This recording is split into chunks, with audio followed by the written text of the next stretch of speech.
రామకృష్ణ గారు. సో, జనసేన ఆవిర్భావ దినోత్సవం మార్చి 14న జరుపుకోబోతున్నారు. దీనికి సంబంధించి ఏర్పాట్లు ఎలా ఉన్నాయి? అలాగే ఎంతమంది వస్తారు అని అనుకుంటూ ఉన్నారు? ఈసారి ఏమన్నా అంటే బిఫోర్ ఎలక్షన్స్ పవర్‌లోకి రాకముందు, పవర్‌లోకి వచ్చాక ఏమన్నా డిఫరెన్స్ ఉండబోతుంది అని అంటారా? పార్టీ పరంగా అయితే ఏం చేంజెస్ కనపట్లేదు. ఎందుకంటే పార్టీ ఒకటే సిద్ధాంతం, ఒకటే ఆశయం మీద మొదటి నుంచి పనిచేస్తుంది. అది ప్రతిపక్షంలో ఉన్న పార్టీ లేకపోతే ఒక సీట్ రాకపోయిన సందర్భంలో గాని, లేకపోతే ఓడిపోయిన సందర్భంలో, గెలిచిన సందర్భాల్లో గాని ఒకటే ఆశయ సిద్ధాంతం జనసేన పార్టీకి. పార్టీలో ఎటువంటి మార్పు లేదు. ఎందుకంటే ప్రజలకు మంచి జరగాలి, ప్రజలు మంచిగుండాలన్న ఆశయ సిద్ధాంతం. యువత, మహిళల్ని ఎక్కువగా రాజకీయాలు ఇన్వాల్వ్ చేయాలి. వాళ్ళ ద్వారా కొత్త వారిని తీసుకొచ్చి రాజకీయాల్ని బాగు చేసి ఈ వ్యవస్థకి, ప్రజలకి మంచి చేయాలనే సిద్ధాంతంతో పనిచేసింది. అంతకుముందు 10 సంవత్సరాలైనా జరిగింది. ఇప్పుడైనా జరుగుతుంది. కానీ కొంత మార్పు ఏం కనిపిస్తా ఉందంటే, పవర్‌లోకొచ్చిన తర్వాత నిజమైన నాయకత్వం పవన్ కళ్యాణ్ గారు గాని, మాతో పాటు ఉన్న 21 మంది ఎమ్మెల్యేలు గాని, కార్పొరేషన్ చైర్మన్‌లు గాని, ఒక ఎమ్మెల్సీ గాని, 2 ఎంపీలు గాని, వీళ్ళందరూ ప్రజలకు చేసే మంచి మాత్రం మార్పు కనపడతా ఉంది. ప్రతిపక్షంలో ఉన్నప్పుడు అదే పార్టీ పవర్‌లో లేనప్పుడు కొంత లిమిటేషన్ ఉండేది. ఎందుకంటే ప్రభుత్వంలో మనం ఇన్వాల్వ్ అయ్యలేం కాబట్టి ప్రజలకు మంచి చేయడంలో మా సొంత డబ్బులు తీసుకునో, లేకపోతే ప్రభుత్వాన్ని ప్రశ్నించో, ప్రభుత్వం మీద పోరాటాలు చేసో ప్రజలకు మంచి చేశాం. ఈరోజు ప్రభుత్వంలో మేమే ఉన్నాం కాబట్టి ప్రభుత్వ వనరుల్ని, అదేవిధంగా ప్రభుత్వ డబ్బుల్ని, ప్రభుత్వాల్లో ఉన్న అనేక సదుపాయాల్ని ప్రజలకి మంచిగా చేరవేస్తున్నాం. అదొక్కటైతే కనపడతా ఉంది. ఈరోజు మీరు చూసినట్లయితే పవన్ కళ్యాణ్ గారు మనకే ఒక మనిషిగా, ఒక యాజ్ ఎ సిటిజన్‌గా మనకే ఒక సిగ్గుపడాల్సిన సందర్భం ఏంటంటే 70 సంవత్సరాలు ఈరోజు స్వాతంత్రం వచ్చిన ఈ సందర్భంలో గూడా కొన్ని చాలా విలేజ్‌లకి రోడ్లు లేవనే పరిస్థితి అర్థం చేసుకున్నాం. అంటే 70 హ్మ్. సంవత్సరాల నుంచి అక్కడ పనిచేసిన ప్రజాప్రతినిధులు, ఎమ్మెల్యేలు, ఎంపీలు గాని, రాష్ట్రానికి ముఖ్యమంత్రులు ఉన్నా గాని అన్ని విలేజ్‌లకి రోడ్లు లేని పరిస్థితి. ఈరోజు పవన్ కళ్యాణ్ గారు పంచాయతీ రాజ్ యాక్ట్ తీసుకున్న తర్వాత అలాంటి మారుమూల పల్లెలకు గూడా ఈరోజు రోడ్లేసారు. ఎందుకంటే వాళ్ళు ఇన్ని సంవత్సరాలలో విద్య కోసం, వైద్యం కోసం, అదేవిధంగా ఏ ఎమర్జెన్సీ కోసం ఎన్ని ఇబ్బందులు పడటం మీరు ఆలోచించుకోవాల్సిన సందర్భం ఉంది. ఎవరైనా గర్భిణీతో ఉన్న స్త్రీని హాస్పిటల్‌కి తీసుకెళ్ళాలని పరిస్థితి. కానీ పవన్ కళ్యాణ్ గారు లాంటి ఒక నిబద్ధత గల నాయకుడికి ఈ యొక్క అధికారం దక్కితే ఏ విధంగా ఉంటది? ఏ విధంగా మార్పు? ఈరోజు రోడ్లు చూసినట్లయితే గ్రామంలో అన్ని కూడా స్వపరిపాలన, ఏదైతే స్వరాజ్యం, గ్రామ స్వరాజ్యం అని గాంధీజీ గారు ఏదైతే చెప్పారో దాన్ని ఈరోజు పవన్ కళ్యాణ్ నెరవేరుస్తా ఉన్నారు. గ్రామాలకు పవర్లు ఇస్తా ఉన్నారు. సర్పంచులకు పవర్లు ఇస్తా ఉన్నారు. ఎవరి గ్రామాల్లో వాళ్ళు అభివృద్ధి చేసే విధంగా నిధులు ఇస్తా ఉన్నారు. సిమెంట్ రోడ్లు, డ్రైనేజ్ వ్యవస్థ, లోకల్‌లో బిజినెస్ అభివృద్ధి చెందే విధంగా, వ్యవసాయం అభివృద్ధి చెందే విధంగా, నీటిపారుదల వ్యవస్థ అభివృద్ధి చెందే విధంగా ఇవన్నీ కూడా ప్రణాళికలు చేస్తా ఉన్నారు. పారిశుధ్యం విషయంలో గాని, అదేవిధంగా అటవీ శాఖ విషయానికొస్తే అడవుల్ని ఎట్లా పెంపొందించాలి? అడవుల్లో ఉన్న ఏదైనా స్మగ్లింగ్ జరుగుతుంది దాన్ని అట్లా అరికట్టాలి. ఆ విధమైన పరిస్థితులు ఉన్నాయి. తర్వాత పొల్యూషన్‌కి సంబంధించినవి గాని, గాలిలో పొల్యూషన్ ఎక్కువ పెరుగుతుంది. దాన్ని ఎట్లా తగ్గించాలని మీద కూడా ఒక విప్లవాత్మక మార్పులు తీసుకొస్తా ఉన్నారు. సైన్స్ అండ్ టెక్నాలజీ విషయంలో కూడా ఇక్కడ ఏదైతే ఆంధ్రప్రదేశ్‌లో ఉన్న వనరులు ఏ విధంగా ఉపయోగించుకోవాలి, అదేవిధంగా ఇక్కడ యూత్‌ని ఏ విధంగా మనం సైన్స్ అండ్ టెక్నాలజీ యూజ్ చేసుకోవాలి, ఇవన్నీ ప్రణాళికలు చేస్తా ఉన్నారు. సో అదొక్క మార్పు. ఏ మార్పు అంటే ఒక నిజాయితీ గల, నిబద్ధత గల వ్యక్తికి అధికారం తగ్గితే ఏ విధంగా ప్రజలకు మంచి జరుగుతున్న మార్పు ఒకటి కనిపిస్తుంది. పార్టీలో ఎటువంటి మార్పు లేదు. అప్పుడైనా పార్టీ ఇప్పుడైనా ప్రజల కోసం పనిచేస్తది. మాలాంటి యువతకి రాజకీయ అవకాశాలు ఇప్పించి ప్రజలకు ఉపయోగపడేలాగా మాలాంటి వాళ్ళని తీర్చిదిద్దాలి. మహిళలకి ఇవ్వాలి. అదేవిధంగా బడుగు బలహీన వర్గాలు, అన్ని వర్గాల వారికి రాజకీయ అవకాశాలు తగ్గాలి, కుటుంబ పాలన తగ్గాలనేది రాజకీయ సిద్ధాంతం పవన్ కళ్యాణ్ గారిది. అది ఇప్పుడు అప్పుడు ఒకే విధంగా ఉందని నేను చెప్పదలుచుకున్నాను. ఎంతమంది వరకు వచ్చే ఛాన్సెస్ ఉన్నాయనుకుంటున్నారు ఈ ఆవిర్భావ దినోత్సవం సందర్భంగా? ఖచ్చితంగా అంటే పార్టీ 4 టైమ్స్ చేసినప్పుడు కూడా చాలా హ్యూజ్, అంటే అది చరిత్రలోనే, రాజకీయ చరిత్రలో నిలబడే విధంగా మినిమమ్ 5,00,000 ప్రతిసారి వచ్చారు. ఈరోజు పార్టీ అయితే ఒక 10,00,000 వరకు ఎక్స్‌పెక్ట్ చేస్తా ఉంది. ఎందుకంటే పార్టీ ఎక్కువగా పట్టున్న, పార్టీకి మంచి ఆదరణ ఉన్న గోదావరి జిల్లాలో ఈసారి జరగబోతుంది. పిఠాపురంలో దట్టు పవన్ కళ్యాణ్ గారు ప్రాతినిధ్యం వహిస్తున్న నియోజకవర్గంలో జరగబోతుంది. బోత్ తెలంగాణ, ఆంధ్ర నుంచి ఒక 10,00,000 మంది వచ్చే స్కోప్ ఉందని ఈరోజు పార్టీ అంచనా వేస్తుంది. దానికి అనుగుణంగా ఏర్పాట్లు చేస్తా ఉంది. అక్కడ అకామిడేషన్ గాని, ఫుడ్ గాని, వాటర్ గాని, అదేవిధంగా వచ్చే కార్యకర్తలు, వచ్చే వాళ్ళందరికి కూడా సాంస్కృతిక కార్యక్రమాలు గాని, అవన్నీ కూడా ఏర్పాట్లు చేస్తా ఉన్నారు. ఏ ఒక్క కార్యకర్తకి ఇబ్బంది కలగకుండా వచ్చిన ప్రతి కార్యకర్త పవన్ కళ్యాణ్ గారి యొక్క చెప్పే సందేశాన్ని విని ఇంటికెళ్ళే విధంగా ఏర్పాట్లనైతే చేస్తా ఉంది.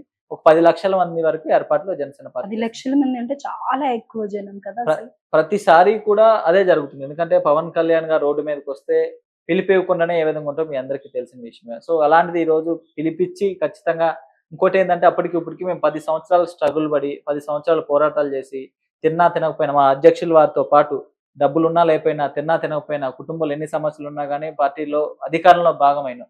సో ఈరోజు ఉత్సవం జరుపుకునే పరిస్థితి కనపడుతుంది. మా పవన్ కళ్యాణ్ గారు కూడా పిలిపిచ్చారు. ప్రతిసారి ఉన్న ఆవిర్భావ సభ వేరు. ఈరోజు మనం ఒక 100% స్ట్రైక్ రేట్‌తో దేశం అంతా చూసే విధంగా గర్వించే పొజిషన్‌లో ఉన్నాం కాబట్టి ఒక ఉత్సవం జరగబోతుంది. కార్యకర్తలందరిని పిలిసి, ఇది కార్యకర్తల విజయంగా ఈరోజు పవన్ కళ్యాణ్ గారు ప్రకటించబోతున్నారు. సో అందువల్ల హ్యూజ్ గా ఖచ్చితంగా వస్తారు. ఎందుకంటే మేమేమి డబ్బులు, పెట్రోలు, బిర్యానీ ప్యాకెట్లు, సారా ప్యాకెట్లు ఇచ్చి ఏ రోజు తేలేదు, ఈ రోజు తేవాల్సిన అవసరం లేదు. ఒక ఆశయ సిద్ధాంతం కోసం పవన్ కళ్యాణ్ గారి నాయకత్వంలో పనిచేసే ప్రతి కార్యకర్త కూడా ఆ యొక్క సభకి హాజరవబోతున్నారు. సో ఏదో ఎర్ర చూపించి తెప్పించుకునే పర్సన్స్ కాదు. ప్రేమ, అభిమానం, పార్టీ అంటే ఇష్టం ఉన్న వాళ్ళందరూ వస్తారు అని అంతే. అనుకుంటున్నాను. ఆబ్వియస్లీ మా పార్టీలో పనిచేసే ప్రతి ఒక్కరు కూడా అదే పరిస్థితి. ఆశయ సిద్ధాంతం కోసం పవన్ కళ్యాణ్ గారి నాయకత్వంలో ప్రజలకు మంచి జరగాలనే ఒకే ఒక నిబద్ధతతో పనిచేస్తా సో ఉంటాం. ఇప్పటి వరకు ఒక లెక్క, ఇప్పటి నుంచి ఒక లెక్క అన్న టైపా? ఆల్రెడీ అయిపోయింది. ఎందుకంటే ఈ సంవత్సర కాలంలోనే ప్రజలందరూ, దేశ ప్రజలు, 2 తెలుగు రాష్ట్రాల ప్రజలు ఆల్రెడీ చూస్తా ఉన్నారు.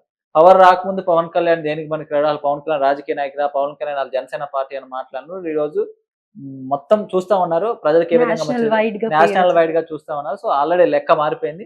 ఇక భవిష్యత్తులో కూడా చాలా లెక్కలు మారిపోతా ఉంటాయి. ఖచ్చితంగా తెలంగాణలో, ఆంధ్రాలో కూడా ఒక ఉన్నతమైన స్థానంలో జనసేన ఉంటది. ప్రజలకి సేవ చేసుకునే ఒక రైట్. బలమైన coming to Shakti. That point, ఇప్పుడు నేషనల్ వైడ్ గా పేరొచ్చింది. అంటే తెలంగాణలో ఏ ఏరియాస్ లో జనసేన పార్టీ స్ట్రాంగ్ గా ఉంది అని అంటారు? అదే మీకు మొదట చెప్పినట్లే జనసేన పార్టీ అనేది ఒక ఆశయ సిద్ధాంతం కోసం పుట్టిన పార్టీ. అంటే వ్యవస్థలో మార్పు జరగాలి, ట్రాన్స్‌పరెన్సీ, జవాబుదారీతనంగానే పారదర్శకత ఉన్న పార్టీగా జరగాలని చెప్తున్నారు. మొన్న పవన్ కళ్యాణ్ గారు ప్రకటించారు. అంటే పవన్ కళ్యాణ్ గారితో ఉన్న మేమంతా అందరూ చెప్తా ఉన్నాం.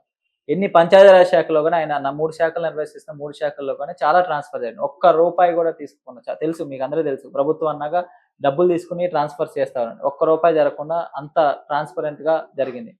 అదే విధంగా అకౌంటబిలిటీ, జవాబుదారితనం. ఒక తిరుపతిలో అక్కడ ఉన్న కొంత అధికారులు వాళ్ళ అలసత్వం వల్ల జరిగిన ఏదైతే ఇన్సిడెంట్లు, తొక్కిసలాటలో కొంతమంది చనిపోతే పవన్ కళ్యాణ్ గారు వాళ్ళ కాళ్ళు పట్టుకొని క్షమాపణ చెప్పారు. అంటే జవాబుదారితనం. అంటే ఆ పారదర్శకత, జవాబుదారితనం ప్రజలకు ఉండాలి. మనం హ్మ్. చేసే ప్రతి పనిలో కూడా ట్రాన్స్‌పరెన్సీతో ప్రజలు చూపారు. ఇదిగోండి మేమెంత డబ్బులు మీ దగ్గర నుంచి తీసుకున్నాం, మేమెంత డబ్బులు ఖర్చు చేసినాం, ప్రభుత్వం ఈ విధంగా నడుస్తుంది అని పారదర్శకత, జవాబుదారితనం. ఏదైనా తప్పు జరిగినా గాని ప్రజలొచ్చి అడిగితే మనం సమాధానం చెప్పాలి. ఆ విధమైన యొక్క మూల సిద్ధాంతాలతో ఈ పార్టీ నడుస్తా ఉంది. సో ఈ యొక్క వ్యవస్థ మార్పు, ఇప్పుడు పవన్ కళ్యాణ్ గారు లాంటి లీడర్‌షిప్ కూడా అన్ని పార్టీల్లో ఉండి ఉంటే, నిజంగా దేశంలో ఉండి ఉంటే దేశం ఇంకా చాలా అభివృద్ధి చెందేది. సో లేని పక్షంగా తెలంగాణ ప్రజలు కూడా గమనిస్తా ఉన్నారు. కాపోతే అంటే ఇదొక తెలంగాణలో ఇప్పటి వరకు మీ గురించి ప్రత్యేకంగా మీరు చేసిన ఇది ఏం లేదు ప్రయత్నం. సో దాని పరంగా తెలంగాణ ముందు ముందు ఏమన్నా జనసేన అంటే పార్టీ గురించి మీరు అంటే మనం వర్తమానంలో ఉన్నాం. భవిష్యత్తులో మేము మే మే మనం ఇప్పుడు ఈరోజు వర్తమానంలో మాట్లాడుతున్నాం. భవిష్యత్తు సమాధానం చెప్తది. కానీ మనం చరిత్రను గమనించినట్లయితే బీజేపీ పార్టీ అంటే అంతకుముందు భారత జనసంఘం ఉన్నప్పటికి కానీ, తర్వాత బీజేపీ పార్టీ 2 స్థానాలు కూడా అదొక 2 స్టేట్‌లో ఉన్న స్థానాల నుంచి ఈరోజు భారతదేశంలో ప్రతి ఒక్క మూలకి ఆ పార్టీ ఎళ్ళింది. అంటే మన 1983లో పలానా స్టేట్‌లో ఎందుకు పార్టీ లేదనే ఆ క్వెషన్ వచ్చినప్పుడు భవిష్యత్తు ఈరోజు సమాధానం చెప్పింది. అదే విధంగా తెలంగాణలో కూడా మొన్నటి వరకే మాకున్న వనరులు తక్కువ. ఆర్థిక వనరులు తక్కువ, సామాజిక వనరులు తప్ప మా పార్టీకి ఏకైక నాయకుడు పవన్ కళ్యాణ్ గారు. అంటే అదుగో ఇవ ఇదిగో అని చెప్పారు అంటే తెలంగాణలో కూడా. నేనేం చెప్తున్నా అంటే మేము ఇక్కడ ఎమ్మెల్యే ఎలక్షన్‌లో పోటీ చేసినాం. మాకు బలమైన ఓట్ బ్యాంక్ వచ్చింది. ఎంపీటీసీ, జెడ్పీటీసీ ఎలక్షన్‌లో పోటీ చేసినాం. కాకపోతే మీరన్నట్టు పవన్ కళ్యాణ్ గారు ఇక్కడ మాకు టైమ్ ఇవ్వలేకపోవటం వల్ల కొంచెం ఇబ్బంది జరిగింది.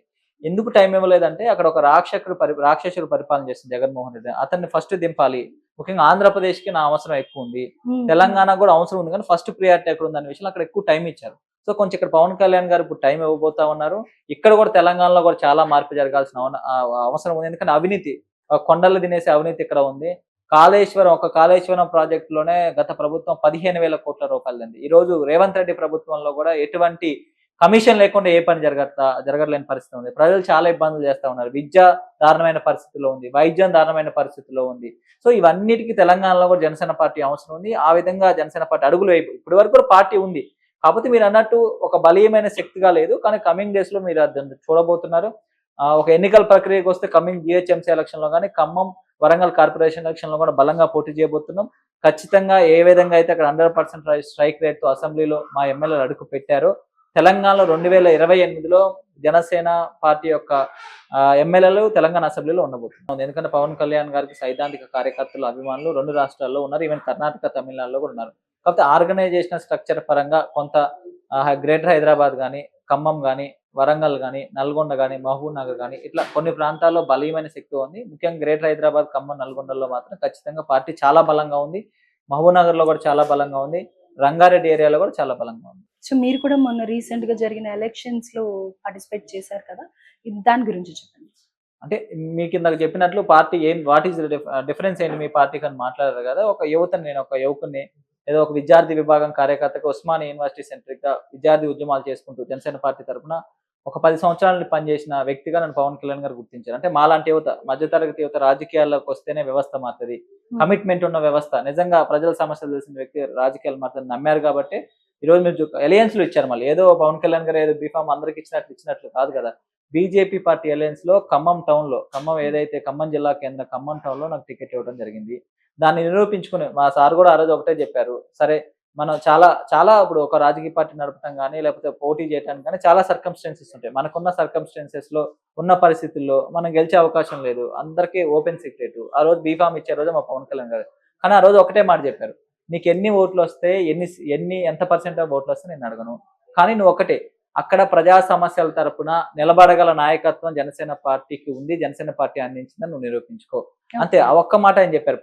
పోరాడే శక్తి పార్టీకి ఉంది. మన సిద్ధాంతాలను, విధానాలను ప్రజల్లోకి తీసుకెళ్ళని చెప్పారు. ఆ సిద్ధాంతాలను, విధానాలను తీసుకెళ్ళడం ఖచ్చితంగా సక్సెస్ అయినాం. అక్కడున్న రాజకీయ పరిస్థితులకు అనుగుణంగా పార్టీని ముందుకు తీసుకెళ్ళాం. ఎలక్షన్‌లో ప్రతి ఒక్కళ్ళు మమ్మల్ని ఆశీర్వదించారు. కానీ అక్కడున్న ప్రత్యేక పరిస్థితుల్లో బీఆర్ఎస్‌ని ఓడించాలి. బీఆర్ఎస్‌ని ఓడించడం కోసం కాంగ్రెస్‌ని గెలిపించే పరిస్థితుల్లో కొంత మాకు ఓట్ బ్యాంకు తక్కువొచ్చినప్పటికీ ఎప్పటినుంచో ఉన్న సంప్రదాయ పార్టీలు, ఎప్పటినుంచో ఉన్న వామపక్ష పార్టీలు, ఆ పా ఎగ్జాక్ట్‌లీ. అయితే ఇప్పుడు మరి ఆ పార్టీల కన్నా ఎక్కువ సొంతంగా డబ్బులు. వస్తారా? లేకపోతే గనుక జనసేన ఒక్కటే వస్తుందా? లేకపోతే మళ్ళీ అలయన్స్ ఏమన్నా ఉండబోతుందా? అదే నేనేం పోతున్నా అంటే అది అధినేత పవన్ కళ్యాణ్ గారు నిర్ణయిస్తారు. ఓకే. ఒకటేంటంటే ఇప్పుడున్న పరిస్థితిలో ఆల్రెడీ ప్రభుత్వం ఫార్మ్ అయ్యి 1 ఇయర్ అయిపోయింది. సో, ప్రజలకి మంచి జరిగే విధంగా పోరాటాలు చేయాలి. ఏదైతే కాంగ్రెస్ వాళ్ళు, రేవంత్ రెడ్డి వాళ్ళు ఏదైతే హామీలు ఇచ్చారో ఆ హామీలు నెరవేర్చేందుకు ప్రజల తరపున పోరాటం చేస్తాం. ఏమైనా సమస్యలు ఉంటే పోరాటం చేస్తాం. మా యొక్క దృష్టంతా కూడా ప్రజలకు మంచి చేయాలని దాని మీద ఉంది. ఇక మీరు